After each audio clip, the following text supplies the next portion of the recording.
जय माता दी दोस्तों, मैं आराध्या पांडे, आप सभी का मेरे चैनल पर स्वागत है।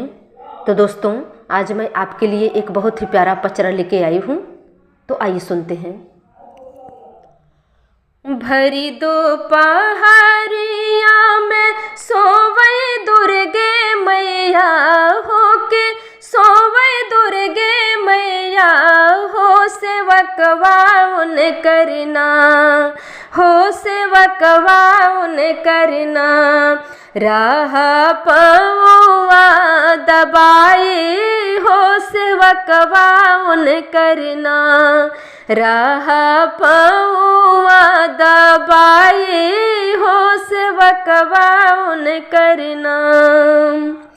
पौआ दबाई माई से कर लाया रजिया हो के, कर लाया रजिया हो के, काहे मैया ना हो के, काहे मैया ना। बस लो चेरे पहाड़िया हो के, काहे मैया ना। बस लो चेरे पहाड़िया हो के, काहे मैया ना।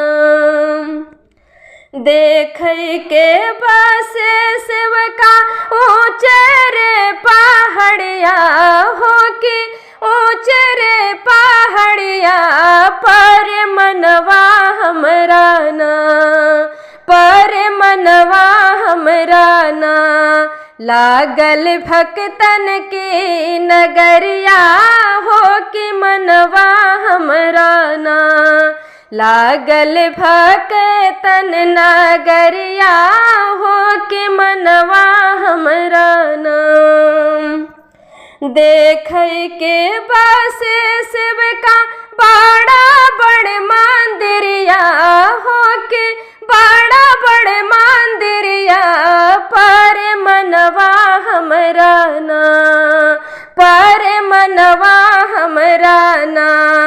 लागल सेवक कई झोपड़िया हो कि मनवा हमरा ना।